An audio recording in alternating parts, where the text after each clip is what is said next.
ษฐกิจพอเพียงตามรอยพ่องามเลิศล้ำหนึ่งในสยามความงามเพียงพาศพมาพระครูประหลัดสิริมงคลท่านอุทิศตนสร้างกุศลรวมใจศรัทธาสร้างวัดต้นแบบเผยแผ่ธรรมวิปัสสนาอำเภอแม่ทาแผ่นนาบุญลำพูนเมืองนาอำเภอแม่ทาแผ่นนาบุญลำพูนเมืองนา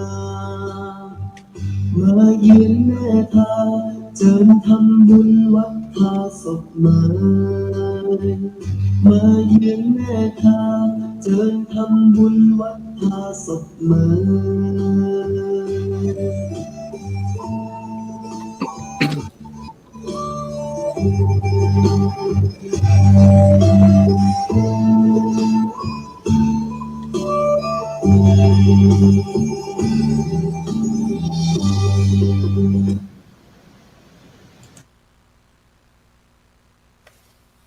บูชาคุณพระพุทธผู้สูงสุดในโลกาบูชาคุณธรรมาน้อมนำมาแสงสว่างบูชาคุณพระสงฆ์หมดทุกองค์ไม่เหินห่างขอความนอบน้อมจงมีแด่องค์สมเด็จพระสัมมาสัมพุทธเจ้าผู้เป็นพระบรมศาสดาเอกของโลกขอถวายคารวะธรรมพระเถรานุเถระเจ้าคณะพระสังฆาธิการซึ่งมีพระเดชพระคุณหลวงพ่อพระเทพปริยัติเจ้าคณะจังหวัดเชียงใหม่พระเดชพระคุณหลวงพ่อท่านเจ้าคุณพระเทพรัตนนายกเจ้าคณะจังหวัดลำพูนหลวงพ่อท่านเจ้าคณะอำเภอทุกอำเภอหลวงพ่อเจ้าคณะตำบลทุกตำบลครูบาอาจารย์เจ้าอาวาสทุกวัดทุกวาแล้วก็เจริญพรมายังคณะสัทธาสาธุชนพุทธบริษัทต่างหลายที่กำลังติดตามสดับรับฟังรายการล้านนาอู้จ่าธรรมวันนี้ก็ต้องขออนุโมทนาบุญขอบพระคุณในเมตตาธรรมของท่านอาจารย์พระครูโสพลปริยัติที่ได้นิมนต์เอาตนตัวอาตมภาพตุเจ้าจากจังหวัดลำพูนนครธริพุนชัยเนอศรัทธาสาธุชนที่ฟังอยู่มีชื่อว่าพระครูประหลัดสิริมงคลธีรยาโนเจ้าอาวาสวัดทาศพเมยสะพานบุญไม้ไผ่ขัวแตะตีมีดอกไม้กำลังเบ่งบานอยู่ขณะนี้เป็นแหล่งท่องเที่ยวจุดเช็คอินเป็นแลนด์มาร์คที่ใหม่บัดเดี๋ยวนี้ดอกกำลังบานงามเลยศรัทธาสาธุชนต่างหลายก็ขอเชิญชวนได้มาแอวมากอยกันได้ที่วัดทาศพเมยตำบลทาคุมเงินอำเภอแม่ทาจังหวัดลำพูนซึ่งหลายท่านนั้นก็ติดตาม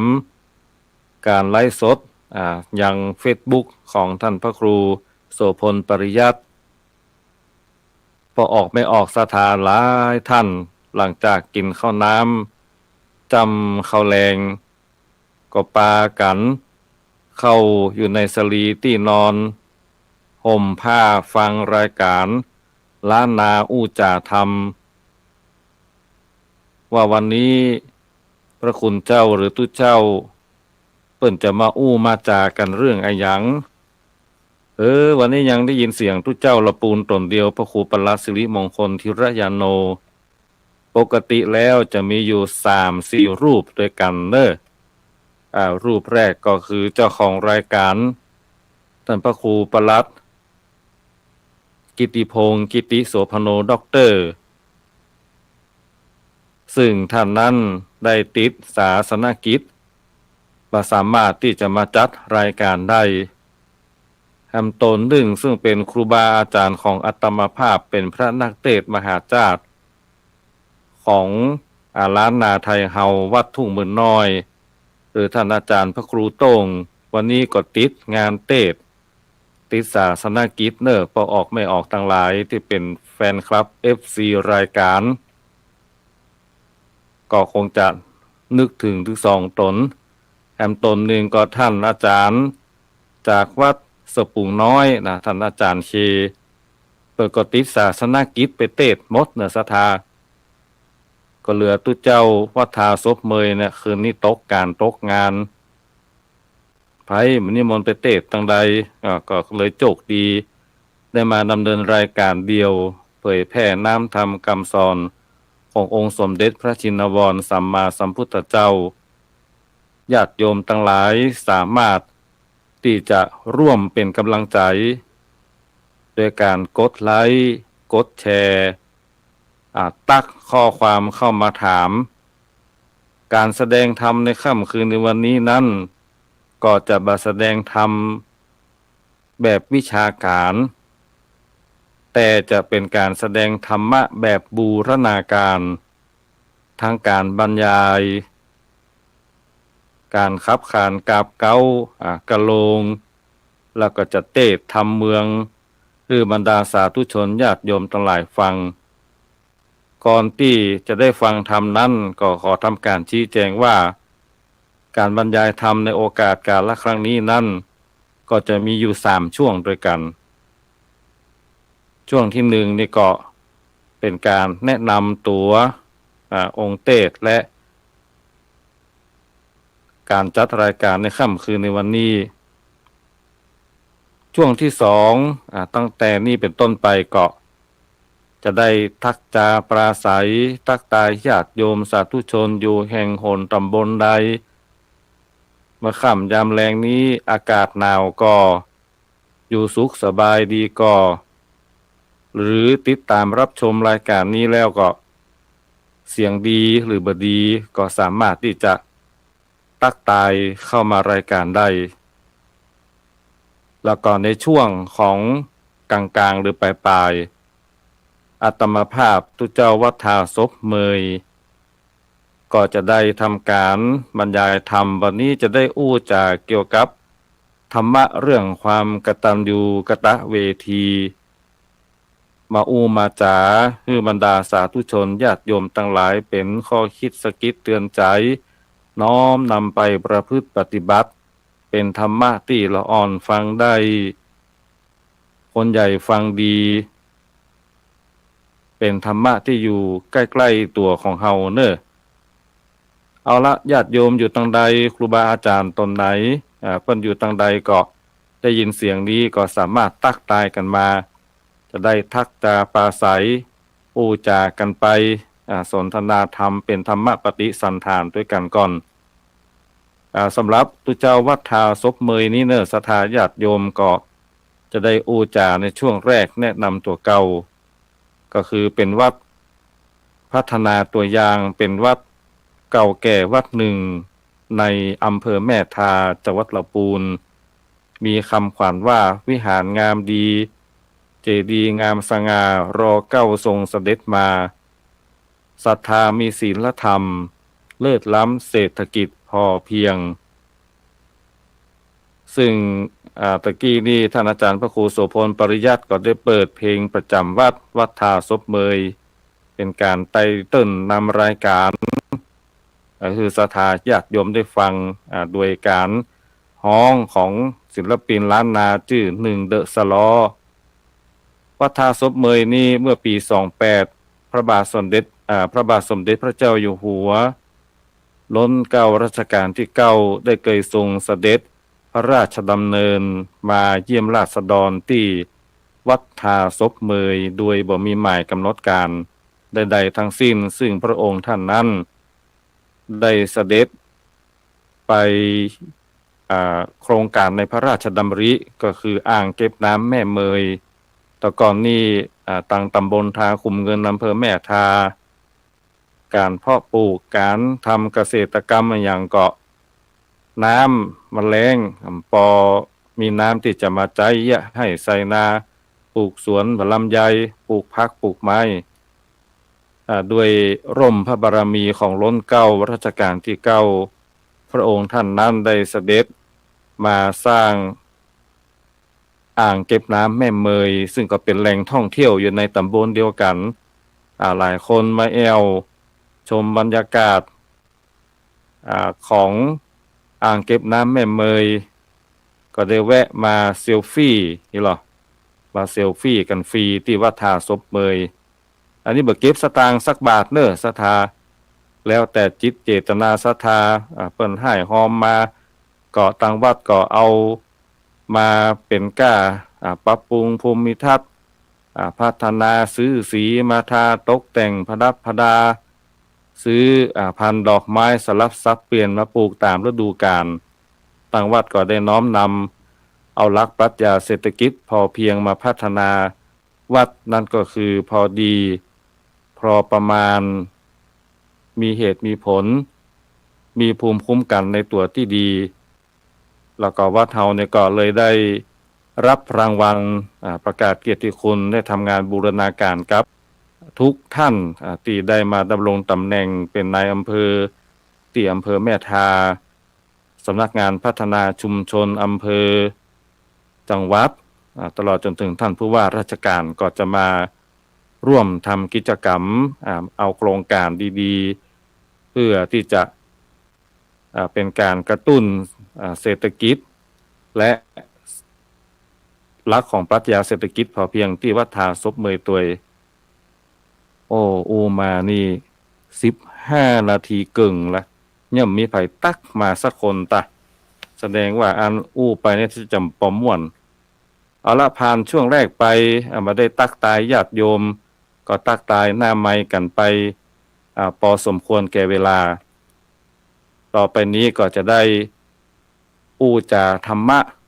ก่อนที่จะได้อู้จาธรรมะหลายคนก็ได้อู้ก่อนที่จะออกรายการว่าท่านพระครูไปเทศน์มหาจารย์ไปเทศน์บรรยายอบรมละอ่อนอยากจะได้ยินเสียงท่านพระครูประหลัดสิริมงคลธีรยาโนเจ้าวาดวัดทาศพเมยได้สาธิตการขับขานกราบกะโลงเนาะแล้วก็เทศน์ธรรมซุ่มเสียงปอคดีเนอสถาไปเทศน์งานเข้ากรรมมาโดนความเย็นละแปรอากาศเจ็บคอเป็นหวัดไปหาหมอฉันยาหมอถวายยาฉีดถึง2 เข็มเดี๋ยวนี้ก็อาการก็ดีขึ้น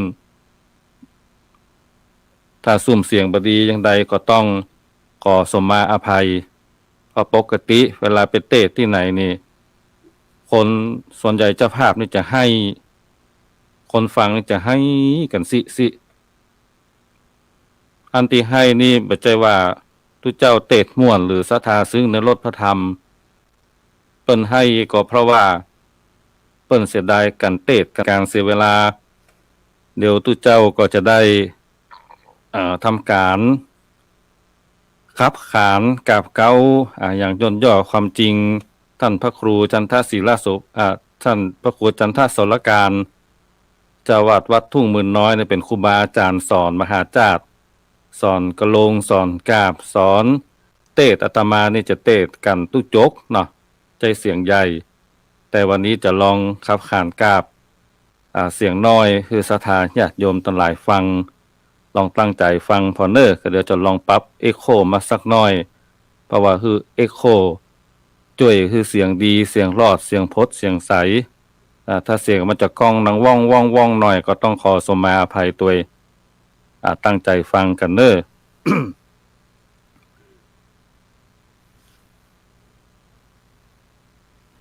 สุนันตุ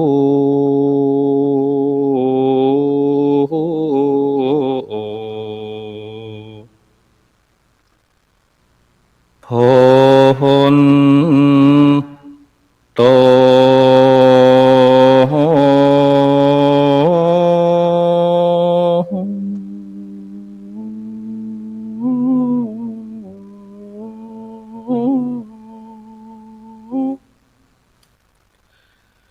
ฟัง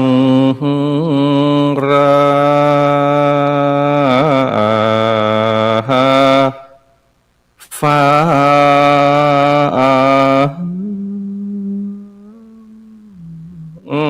ราสัทธาตังลา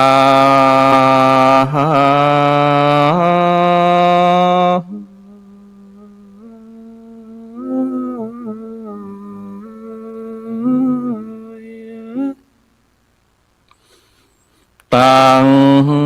เด็กยิงใจหลวงหลายใหญ่น้อยฮือแป่งใจนิ่มเรียบมาร้อง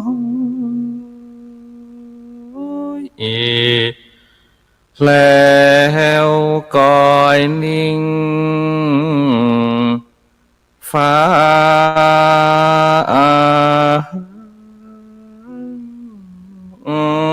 ไปบัดนี้หรือนา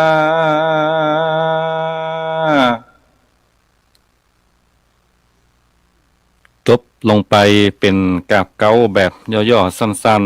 ๆขอเจริญพรญาติโยมที่กำลังหมุนคลื่นมารับฟังหรือกำลังติดตามไลฟ์สดจะไปเข้าใจผิดว่าตุเจ้าวัดทาศพเมย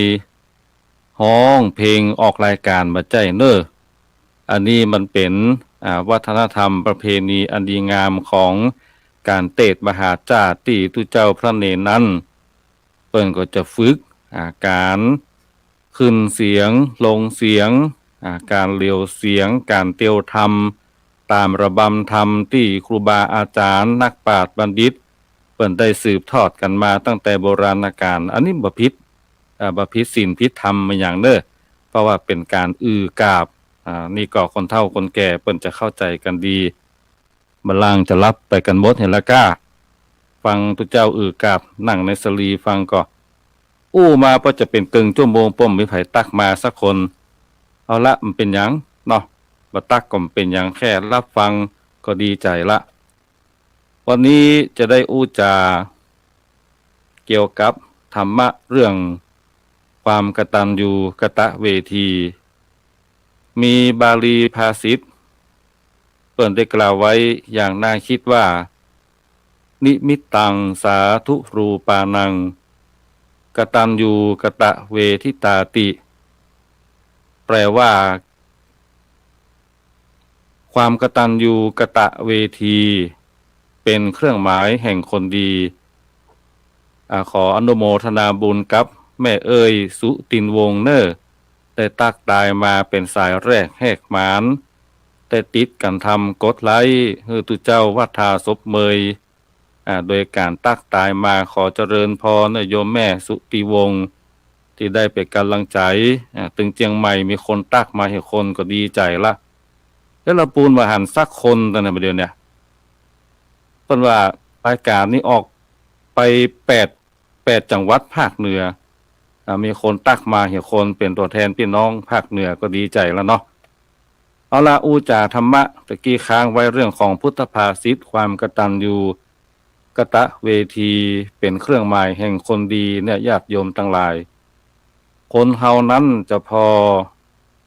คนดี หรือบดีบ่ใจว่าจะดูกันเพียงภายนอกโอ้อนุโมทนากับคุณครูนิชาพัฒน์ลังกากาศเนออันนี้ก็ต้องขออนุโมทนาบุญอันนี้เป็นคุณครูจากอำเภอแม่ทาจังหวัดลำพูนเปิ้นตักมาว่าใดหมูหันข้อความว่างเปล่าถ้าจะกดไลค์บ่ได้อนุโมทนาบุญเนอทางบ้านทานี่อากาศหนาวถ้าอู้ไปก็ตักจาปราศัยแทรกไปก็จะไปฟังใจฮ้อนจะไปเสียอารมณ์เนื้อศรัทธาญาติโยมทั้งหลายเพราะว่าการตักการทายเนี่ยก็เป็นการส่งสารรับสารตุเจ้านั่งอู้คนเดียวก็รู้สึกมีคนฟังก็มีคนฟังก็ยังบ่ฮู้บางคนก็ว่าตุนี่อู้นักตักศรัทธาไปอยู่หั่นน่ะแต่ที่จะอู้มันจบก็มาตักกำลุนแต่ว่าตัวหนังสือข้อความเนี่ยญาติโยมทั้งหลายเวลาเพิ่นตักเข้ามาเนี่ยอย่างเช่นสาธุเจ้าคุณครูนิชาพัฒน์ลังกากาศนี่เป็นคุณครูนักศีลนักบุญสุขสันต์วันครูย้อนหลังเน้อขอคือเป็นพ่อพิมพ์แม่พิมพ์ของชาติคือแสงสว่างทางปัญญาแก่นักเรียนไปฟังออกจากรายการไปไหนเพื่อจะได้ธรรมะดีๆวันนี้มีนิทานมาเล่าให้ฟังด้วยนะมีนิทานมาเล่าฟังโดยคุณครูก็ดีป้าอุ้ยแม่อุ้ยก็ดีจะได้นำเอาไปเล่าคือลูกคือเต้าลูกหลานตานเต้าฟังความกตัญญูกตเวทีคนเฮามันใช่ดูกันที่หน้าตาว่าเป็นคนหล่อคนงามยิ่งบ่เดียวเนี่ยญาติโยมทั้งหลายคนเฮามันจุกันอย่างใดตั้ง Facebook ตั้ง LINE เวลาเอารูปมาลงเป็นรูปประจำตัวเพิ่นเฮาว่าโปรไฟล์เฮาพอนี่บางคนนี่ปะโทเอาให้ล้อเนาะเมื่อยิงบางคนก็เอารูปงามพออย่างพระเอกหนังจีนพออย่างนางเอกเกาหลีนี่มาหันตัวแต้ในสถานญาติโยมสะดุ้งตกอกตกใจเพราะอย่างมันบ่ตรงปกสมัยบัดเดียวเพิ่นว่าก็คือคนหน้าดำเยี่ยให้ขาวได้ขออนุญาตตักโยมกำเน้อแม่สุตินวงศ์ได้ตักตายมากราบไหว้สาธุเจ้าอยู่จังหวัดไหนบอกมาตัวเน้อตะกายไปไกลมาก็แอวทุ่งดอกไม้ไผที่พอไลฟ์สดจะเห็นทุ่งดอกไม้อยู่เป็นฉากหลังอาจจะมีแสงมีเงาวับๆแวบๆตุเจ้าก็พยายามปรับแสงไฟเอาไฟสีขาวมาส่องหน้าแล้วเฮาเป็นคนขาวแล้วก็แสงมันส่องหน้าส่องตามันแสบตาแล้วก็สีมันออกโทนสีแดงๆวันนี้ก็เลยแก้ปัญหาเอาผ้าสีฟ้ามาปกหลอดไฟที่ฉายหน้าตัวเก่าเนี่ยนะปรากฏว่าหน้าสำกายเป็นสีม่วงไปเหียธโมสังโฆ แอมกรรมเนี่ยถ้าจะได้อันตามพติสัก100 ดวงหน้ามันสว่างจ้าเป็นหยังญาติโยมทั้งหลายคนเฮาเดี๋ยวนี้ความสวยความงามความหล่อมันตกแต่งกันได้ไปทำศัลยกรรมเป็นหลายล้านแต่จิตใจของคนเฮาเนี่ยสถานญาติโยมบ่มีร้านสักร้านที่มาตกแต่งจิตใจคือเฮาเป็นคนดีมีศีลธรรมเต้ากับน้ำธรรมคำสอนขององค์สมเด็จพระชินวรสัมมาสัมพุทธเจ้าอย่างพอออกไม่ออกทั้งหลายฟังธรรมเนี่ยก็เป็นบุญเป็นกุศลแปลว่าเป็นบุญหูทุกเจ้าได้อู้จาธรรมะก็คือธรรมะเป็นตามชนะการฮืออย่างอื่นทั้งปวงถึงแม้มีไผฮ้อมกันทำทุกเจ้าก็สบายใจที่ได้เผยแพร่ธรรมคำสอนคนตาน้อยบัดเดียวเนี่ยก็สามารถทำให้ตาใหญ่ตาหลวงได้ก็คือใช้แอปพลิเคชันทางมือถือคนมีสิวมีฝ้าเต็มหน้าเต็มตาก็ใช้แอปทำให้หน้าขาวได้อย่างอาตมานี่ไลฟ์สดนี่แบบได้แต่งหน้าแต่งตามันอย่างสักอย่างศรัทธาญาติโยมแป้งมันได้ก็ไม่ได้ทาผมมันได้มันได้หวีนะล้างหน้าตะกี้แล้วก็มานั่งนั่งจ๋ากับศรัทธาญาติโยมทั้งหลายคนเฮานั้นจะดูไผเป็นคนดีมันจะดูที่ว่าคนนั้นเนี่ยจะเป็นคนร่ำคนรวยมีเงินมีทองนักหรือว่าจะดูที่คนนั้นมีสมาธิเนาะมีตำแหน่งหน้าที่อันใหญ่โต แต่คนเฮาดูไผดีบ่ดีดูตรงที่ว่า คนคนนั้นเนี่ยเป็นคนดีฮู้บุญฮู้กุลตอบแทนพระคุณของไผก่ออันนี้มันได้มาทวงบุญทวงกุลแต่เป็นการอธิบายความพุทธภาษิตในทางพระพุทธศาสนา องค์สมเด็จพระสัมมาสัมพุทธเจ้าไปฟังรับกันเตเนอศรัทธาความกตัญญูกตเวทีเนี่ยเดี๋ยวจะเบื้องต้นก่อนกตัญญูหมายถึงการรู้คุณนี่ต้องรู้จักหูคุณของผู้ที่มีพระคุณต่อเฮาแล้วก็กตเวทีหมายถึงการตอบแทนกตเวทีตอบแทนนะกตัญญูนี่หูคุณหูบรรดาลแต่กตเวทีต้องลงมือตอบแทนเป็นสิ่งที่หาได้ยากยิ่งในโลกนี้พระเจ้าบอกว่าสิ่งที่หาได้ยากยิ่งมีสองอย่างก็คือบุพการีและกตัญญูกตเวทีบุพการีนั่นคือไผง่ายๆก็คือผู้ที่มีพระคุณทำอุปการะคุณแก่เฮาก่อนไผก็ตามที่ได้สร้างพระคุณทำพระคุณให้แก่เฮาก่อนอันนั้นเรียกว่าบุพการีสูงสุดนั่นก็คือองค์สมเด็จพระสัมมาสัมพุทธเจ้าได้ทรงตรัสรู้ได้เผยแผ่ธรรมฮือเฮาตั้นทั้งหลายนั้นศึกษาปฏิบัติได้หลุดพ้นจากกิเลสจากเพลิงทุกข์จากการเวียนว่ายตายเกิดในวัฏสงสารอันนี้พระพุทธเจ้าเป็นผู้ที่จัดเป็นว่าผู้มีเป็นบุพการีเรียกว่าเป็นผู้ที่มีพระคุณต่อเฮาพ่อแม่เป็นผู้ที่เลี้ยงดูเฮามาศรัทธาญาติโยมคือชีวิตคือกู้สิ่งกู้อย่างดังนั้นลูกเต้าจะต้องหูบุญหูกุลพ่อแม่ตอบแทนฮักพ่อฮักแม่ด้วยเน้อไปที่ปอฮักพ่อฮักแม่ได้ฟังรายการจากทุกเจ้าวัดทาศพเมยนะก็เดี๋ยวจะได้เจาะลึกต่อไปแหมอยู่สิ่งที่เฮาควรกตัญญูเนี่ยญาติโยมทั้งหลายมีอยู่5อย่าง5ประการ5ประเภทเน้อได้แก่1กตัญญูต่อบุคคล2กตัญญูต่อทรัพย์3กตัญญูต่อสิ่งของ4กตัญญูต่อบุญกุศลและ5กตัญญูต่อตนเองอันนี้คือสิ่งที่เราต้องกตัญญูขอเวลานอกสัก10วินาทีเนอะเผอิญนั้นแมวมันเลี้ยงลูกน้อยแล้วมันมาควนประตูกลัวยุงจะเข้ามาคบตุเจ้าบ่ตบยุงบ่พ่นยายุงก็เดี๋ยวยุงมาคบแล้วจะเป็นไข้เลือดออกขอเวลา10วินาทีไปคิดว่าตุเจ้าสดหนีหายไปไหนเนอะ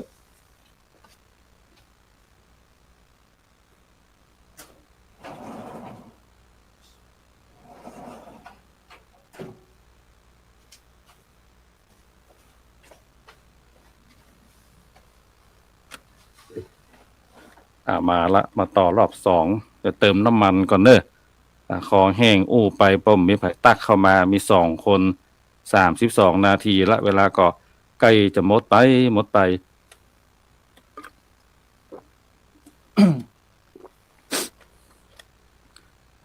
กตัญญูต่อบุคคลตะกี้ได้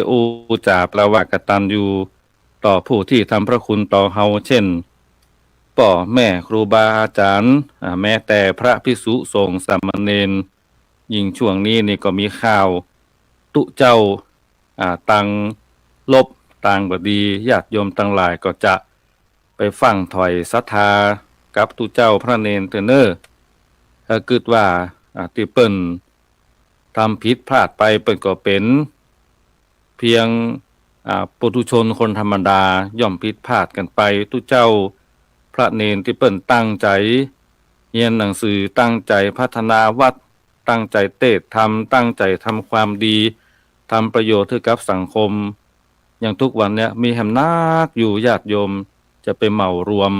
คือมีความกตัญญูต่อบุคคล2สิ่งที่ต้องกตัญญูคือกตัญญูต่อทรัพย์ถึงตะกี้แมวเข้ามา หมาแมวนี่เป็นของกู้กันกับวัดนะญาติโยมความจริงตุเจ้าพระเนนแต่ละวัดเนี่ยเปิ้นไม่ได้ซื้อเอามาเลี้ยงหรอกก็เพราะว่าศรัทธานะเอาหมาเอาแมวมาปล่อยวัดหมาเอามาปล่อยก็มีก็หมาตัวแม่สมมาเตอะเป็นหมาขี้เฮือนไปเหี่ยสมมาเตอะตุเจ้าเอามาอาบน้ำเอามายาพอมันเกิดลูกมาเป็นตัวปูอุดตุดตุยพีดีงามหน้าฮักก็ลักหมาตุเจ้าไปแหมนะบางตี้นะแค่เกินลำไปนะศรัทธาอันดีๆเหมาะตึงหมอมาไว้วัดไว้วาเนี่ยแล้วก็ว่าวัดมีก็หมาก็แมวมีก็นกก็มันหนีฮ้อนมาเปิ้งเย็นเนาะศรัทธาตุเจ้าเปิ้นก็มีเมตตากรุณาเหมือนกันศรัทธาญาติโยมมีสัตว์เลี้ยงในบ้านเลี้ยงสุนัขเลี้ยงหมาเฝ้าบ้านเวลามันหนาวก็เอาผ้าสุมไฟให้มันนอนแล้วก็งัวควายเป็ดไก่ที่เขาได้เลี้ยงมันก็ดีได้ใจงานอย่างคนแต่ก่อนไปเลี้ยงงัวเลี้ยงควายเลี้ยงช้างเลี้ยงม้าก็ต้องมีความกตัญญูต่อสัตว์ที่มันได้ช่วยเขาทำมาหากินประกอบสัมมาชีวะมันเจ็บเป็นเย็นไข้ก็รักษาดูแลพยาบาลมันจะไปบุบไปตีข้ามฆ่าราวีมันนี่ก็คือการกตัญญูต่อทรัพย์ประการที่3ต่อมาก็คือกตัญญูต่อสิ่งของสิ่งของต่างๆที่เขาได้ใจอย่างโทรศัพท์มือถือก็ดีรถยนต์ก็ดีโต๊ะตั้งเก้าอี้สลีที่นอนหมอนมุ้งถ้วยโถโอชามจ้อนแก้วน้ำทุกสิ่งทุกอย่างเนี่ยของที่เขาใช้เป็นอุปกรณ์ในการทำมาหากินจอบเสียมรถราดีรถธงรถไถเดี๋ยวนี้มีแล้วก้าตั้งในห้วยในเวียงเนาะส่วนใหญ่ทางรอบนอกก็จะมีอยู่รถไถประเดี๋ยวนี้มันได้ใช้ควายเป็นตัวไถนาละใช้ควายเล็กกันหมดแม้แต่เกี่ยวเข้าตะกอนเปิ้นเอามือเอายามกันเอามือเอาเวรกันประเดี๋ยวนี้เอารถไถรถเกี่ยวเข้าลมสักเบิดสักเมื่อโมดลงไปตึงนาทันสมัยขึ้นสมัยบัดเดียวของใจต่างๆก็ต้องรู้จักรักษาเนื้อศรัทธามันรู้มันเสียก็เอาซ่อมเอาแซมรักษามันให้ดีจะไปบุบทำลายข้าวของคนที่บุบตีทำลายข้าวของเป็นว่าเป็นคนฮ้อนข้าวฮ้อนของหิบ่มากะบ่ขึ้นกตัญญูอย่างที่4คือกตัญญูต่อบุญกุศลบุญกุศลนี่ก็เฮาเกิดมาเป็นคนที่มีบุญเน้อศรัทธาบางชาติก็เกิดเป็นสัตว์สิ่งหิ่งห้อยบางชาติเกิดเป็นเทวดาบางชาตินั่นเฮาเวียนว่ายตายเกิดมาก็เป็นยาจกวณิพกเกิดเป็นปัจจัยเป็นแม่ยิงเป็นผู้ที่ฮ้องว่าเป็นสปะสเปดกว่าจะได้เกิดแล้วเป็นคนถ้าเฮาบ่สร้างบุญกุศลบุญกินบุญทานฮือทานรักษาศีลภาวนาสร้างบุญใหม่เฮาใจบุญเก่าไปบุญมันก็หมดเหมือนกับรถที่เฮาเติมน้ำมันถ้าเฮาเติมน้ำมันใจไปขับไปก็ไปหมดกลางต้ากลางต่างเตือก็ไปหมดเหี่ยบนดอยแล้วก็ยุ่งบ่มีไผไปช่วยเหลือเฟื่อฟายต้องกตัญญูต่อสิ่งของทนุถนอมทนุบำรุงมันไว้รักษาให้ดีแล้วก็กตัญญูต่อบุญกุศลก็คือสร้างบุญกุศลและประการที่5กตัญญูต่อตนเองอันนี้สำคัญเนอะญาติโยมทั้งหลายพระเจ้าทรงสอนว่าอัตตาหิอัตโนนาโถตนแลเป็นที่พึ่งของตนแล้วก็นัตถินัตถิอธิก็จำมาแค่ได้ภาษาบาลีเอาเป็นภาษาไทยเนาะรักอื่นเสมอด้วยตนไม่มีดังนั้นเราจะต้องรู้จักฮักตัวเก่าต้องรู้จักรักษาสุขภาพจะไปหักโหมกับการงานนักล้ำไปอันใดบ่ดีจะไปเข้ามาสู่ร่างกายเช่นเหล้าบุหรี่อันนี้ตุเจ้าอุนักมันได้ที่เหล้ามันจะจังหัวเพราะว่าอันกินก็มันจะเอาเงินตู้มากินแต่ว่าพระพุทธเจ้าไปสอนไว้ว่า ศีล5 ข้อสุราเมรยมัชฌัปมาทฐานาเวรมณีเป็นต้นเหตุที่ทำให้เกิดความประมาทขาดสติพอคนขาดสติสามารถที่จะบุกตีกันฆ่ากันลักทรัพย์ประพฤติผิดทางกามพูดปดมดเท็จดื่มสุราเมลัยแล้วก็พาไปสู่การติดสิ่งเสพติดชนิดอื่นถึงว่านี่เดือดร้อนกันเพราะคนขาดสติตีกันเมาเหล้าก็ตีกันฆ่ากันยิงกันสุดท้ายเป็นคดีความสุดท้ายก็เดือดร้อนถึงครอบถึงครัวถึงบ้านถึงเมืองดังนั้นก็รักษาศีลให้ดีกตัญญูต่อตัวเก่านี่จะต้องรักษาสุขภาพกายสุขภาพจิตสุขภาพจิตที่สำคัญญาติโยมทั้งหลายร่างกายเขาจะแข็งแรงดีเพียงใดแต่จิตใจเขาบ่มีคุณภาพก็คือบ่มีความสะอาดสว่างสงบจิตใจยังเต็มไปด้วยความโลภความโกรธความหลงความอิจฉาริษยาก็ทำให้เกิดความทุกข์ใจดังคำกล่าวที่ว่าสวรรค์อยู่ในอกนรกอยู่ในใจนิพพานนั้นไซอยู่ที่ใจปล่อยวางเขาอยากขึ้นสวรรค์ก็พยายามแปลงจิตแปลงใจเขาเนี่ยคือเหมือนกับขึ้นสวรรค์ก็มีความสุขยามใดเขาแปลงใจเขาให้มันร้อนเร่าด้วยความโลภความโกรธความหลงความอิจฉาริษยาความหันแก่ตัวมันได้อย่างสักอย่างได้แต่ความทุกข์ได้แต่ความฮ้อนไหม้เหมือนไฟสุมสวงเหมือนไฟมันสุมในจิตในใจนะอยู่ห้องแอร์อากาศหนาวเหงื่อก็ยังออกอยู่เพราะว่าฮ้อนใจดังนั้นก็ต้องกตัญญูต่อตัวเก่าอย่างน้อยเนี่ยญาติโยมทั้งหลายฟังธรรมะอย่างญาติโยมได้ฟังธรรมะวันเนี้ยแม้บหันหน้าหันตาตุตรงนี้เนี่ยก็เข้าท่าเหมือนกันบางคนก็กึบในใจเอาละตอนปลายมาเริ่มเครียดละนี่อยากฟังตุเจ้าเตะตลกพอตุเจ้าเตะตลกลำไปไข้หัวนักลำไปเขาก็ว่ามาโอ้ตุตอนนี้เตะบะซ้ำรวมมาไข้หัวคิกๆคักๆนี่เนี่ยเป็นว่ามันนาจิตต่างญาติโยมคนเฮามันหุ่มเหมือนกันเหมือนคนกินก๋วยเตี๋ยวนะคนมักหวานตาก็น้ำตาลก๊อกพุ่นบางคนก็มักเผ็ดตากันพริกป่นไป2-3 จ้อนพุ่นบางคนมักเค็มก็เยาะน้ำปลาไปกึ่งขวดบางคนมักส้มก็ตากใส่ก็น้ำส้มนี่บางคนมักรสจัดก็ปรุงก็กินไปนี่ก็จิตภัยใจมันทุกเจ้าก็เอาธรรมะมามาจามาเผยมาแผ่ให้ศรัทธาญาติโยมทั้งหลายรับฟังเอาละเด้อศรัทธาญาติโยมยังหมดเวลาเร็วพอนาฬิกาเดี๋ยวนี้ผ่านมา41 นาที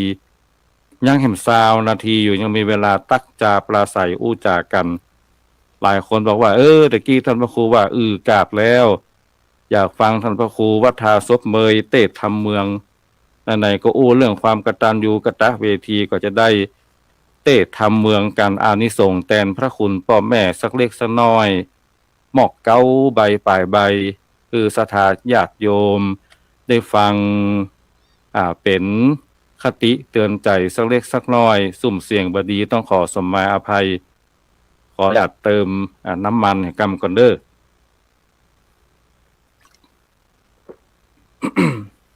สมาเตวันเฮาเวลาเฮาใจเสียงนี่นะคอมันจะแห้งอากาศหนาวเย็นตัวก็จะต้องจิบน้ำให้เสียงใส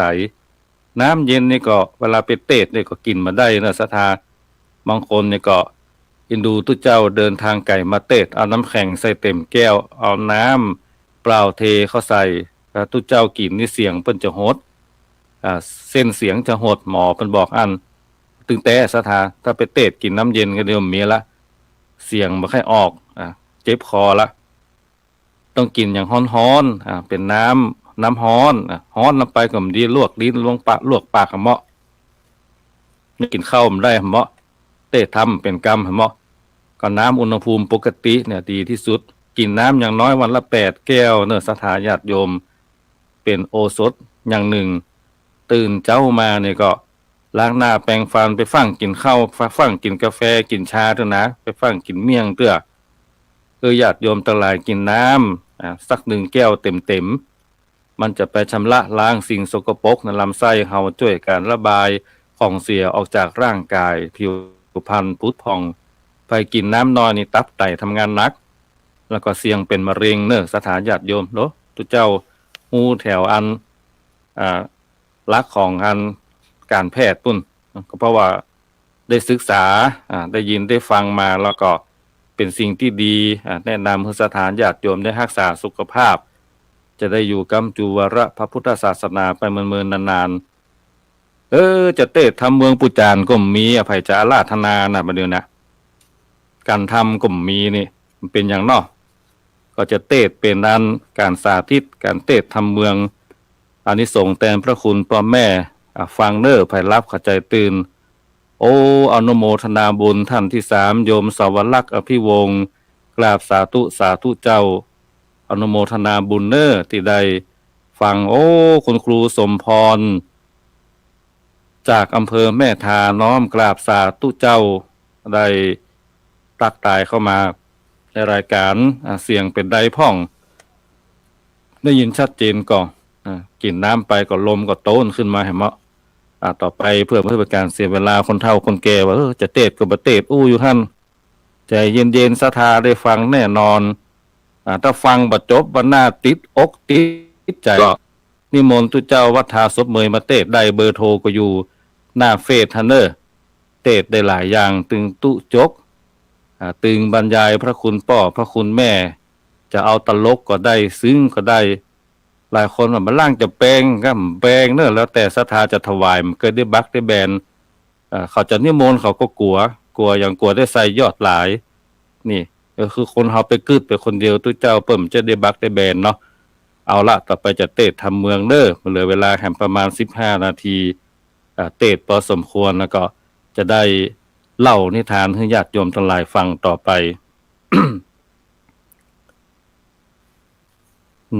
นะโมตัสสะภะคะวะโตอะระหะโตสัมมาสัมพุทธัสสะมาตาปิตุอุปัฏฐานังกตัญญูกตเวทิตาติสาทะโวดุราสปุริสะตั้งหลายตั้งยิ่งใจน้อยใหญ่ผู้มักไฟตาบุญอันจักหนุนเตื่อมกำฮือลวงล้ำไพมานได้สุขเจยบานข้ำเจ้าบ่อโศกเศร้าเครื่องขี่กันตายนีกราบพรากดับจิตจากเมืองคนบุญบันดลไปเกิดในห้องเลิศคงสวรรค์จริงปากันม้วนหมู่เข้ามาสู่สถานย่อมือสานขาบไว้จิทูบใต้เตียนงามฮือตานตามบ่อขาดมีสินสะอาดรักษาฟังธรรมเทศนาติดต่อเป็นเก้าก่อกองบุญกุศลหนุนเติมเข้ามีมากเต้าปันทวีกรรมสอนมีกล่าวที่เอาเป็นที่สอนใจอาตมาจักให้บอกกล่าวคือหูข่าวขียาขอศรัทธาหมู่อดทานอยู่ตาฟังบัดนี้แลนะมนุษย์สาอันว่าคนยิ่งใจม้วนหมู่อันเกิดมาสู่โลกา108ภาษาอ่านได้อยู่พับไว้ประเทศถึงดาวเขตแดนกายพ้องมีใจกระหยาบกระตำบาปฮึกนาพ้องนั้นนาใจจืนมักยกยื่นยอตานใคร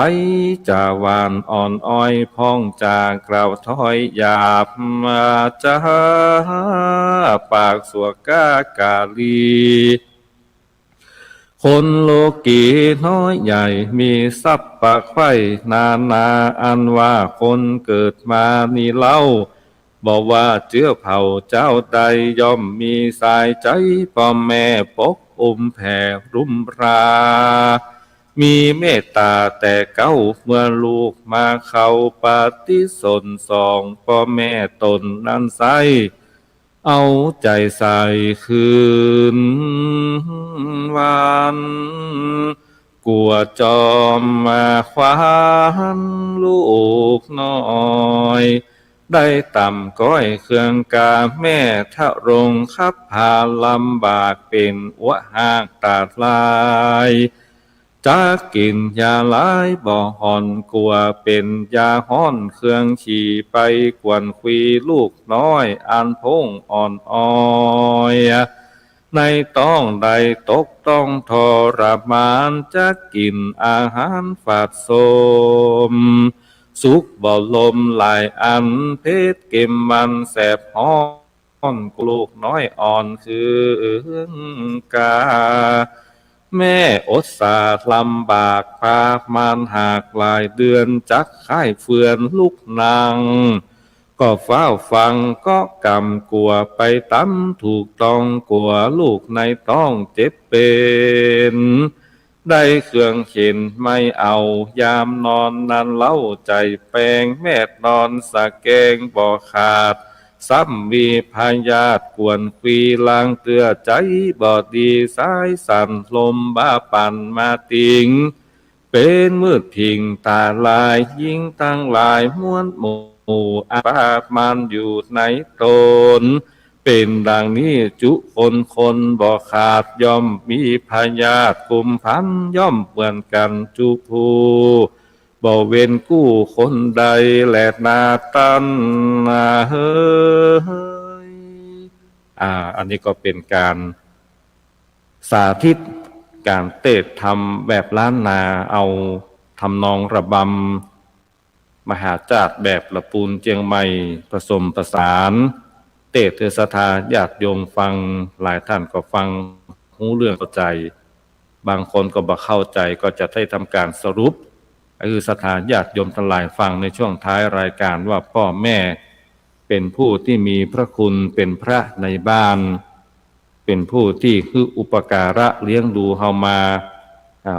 ตองมา9 เดือน10 เดือนเสี่ยงเงินเสี่ยงทองส่งเสียอาหารการกินส่งเสียห่ำเฮียนใหญ่หน้ากล้าบานได้มีหน้าที่การงานมีคู่ครองที่ดีมีหน้ามีตาในสังคม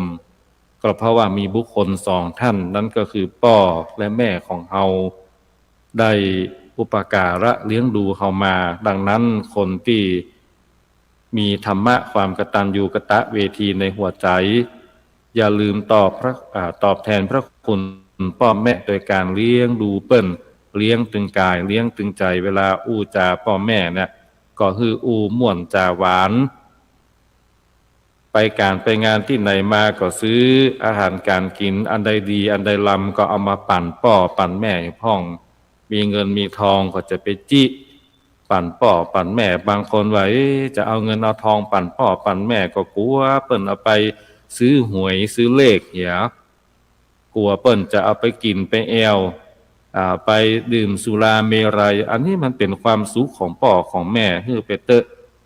บางคนนั่นจะเอาเงินเอาทองคือพ่อคือแม่ก็ตอนพ่อแม่เป็นผู้ป่วยติดเตียงนอนผังแงบหายใจเพราะติดคัดละเพราะบ่ได้อย่างราชทานญาติโยมต้องมกตุเจ้ามาเทศทำมหาวิบากก็อาจารย์ก็บอกว่า